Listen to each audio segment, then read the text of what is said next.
in your relationship that led to domestic abuse? Yeah. So meeting this gentleman, I met him at a dog park. So I'm a dog mom. So I'm thinking people who like animals are good people, right? You like the walls come down a little bit, you give them a benefit of the doubt, you ignore some of the red flags. Never will I ever ignore those red flags again, because that was like the end of the end at that point. Really my self-esteem was kind of down. My shift at work was change or my stuff at work was changing around. So the uneasiness causes some self-doubt, some self-worth, kind of thing, self-esteem. I've always been a pretty confident person, but anything can chip away at that. I mean, you have a bad day, you kind of have a lull, right? You have a great day, it goes back up. And I just by chance got sucked in at that lull from humor that was disguised or manipulation disguised as humor, little comments here and there that started the digging of, sucking my soul dry of who I was at that time, just really bit by bit, not being able to recognize myself, Was your questioning my abuse own judgment.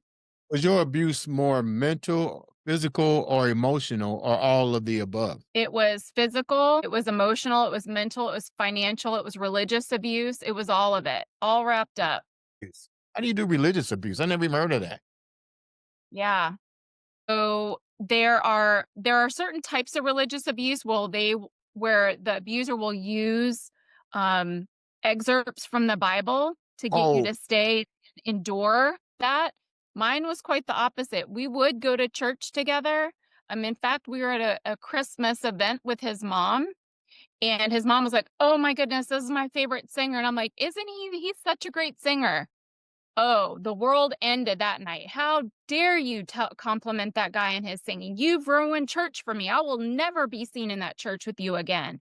How, like, on, like, awful. It was awful. I ruined God for him, basically, is how he put it. But when yeah, I mean, manipulated me out of money, my retirement, manipulated me to, he's like, "Oh, let's go to Europe." And, "Oh, I need your help paying this bill," and, like, sent me the bill. He said he took me to Europe. No, I paid for myself to go to Europe. I had the credit card bill to prove it. some people will So say eyesight foreseen, some people will be like, "Didn't you see the flags?" It's easier said than done. I get it. I get it. You're not in it. I get it. But some people will be like, "But you allowed this to happen knowing that it wasn't right." Does that make any sense? you get kinda sucked in, so I'll give you a scenario. Yeah, please. Valentine's Day, I get a beautiful bracelet. It's diamonds and sapphires, beautiful bracelet. "Hey, let's go to Miami next weekend." Right? It's a 3-4 hour drive from Clearwater. "Let's go to Miami next weekend." So we go to Miami. "Hey, let's go out to dinner. Let's go shopping. I want to buy you a pair of shoes." All this love bombing stuff, right? That's where it all starts, is the love bombing. Then we sit down at dinner. I'm smiling. We're having a great dinner. And this was the first thing that I should have recognized, because now it's a red flag to me of, "You don't look very happy to be here with me.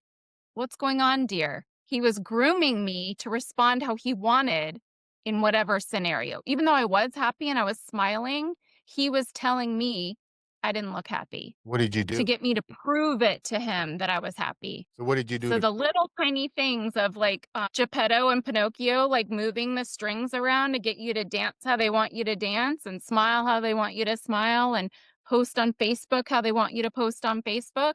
Yeah, I mean, it all started in those little tiny steps, and you get sucked in. Before you know it, it was full on manipulation, stalking, surveillance. I mean, he had cameras on me 24/7 when he was out of town how do you have cameras on somebody 20? in his condo.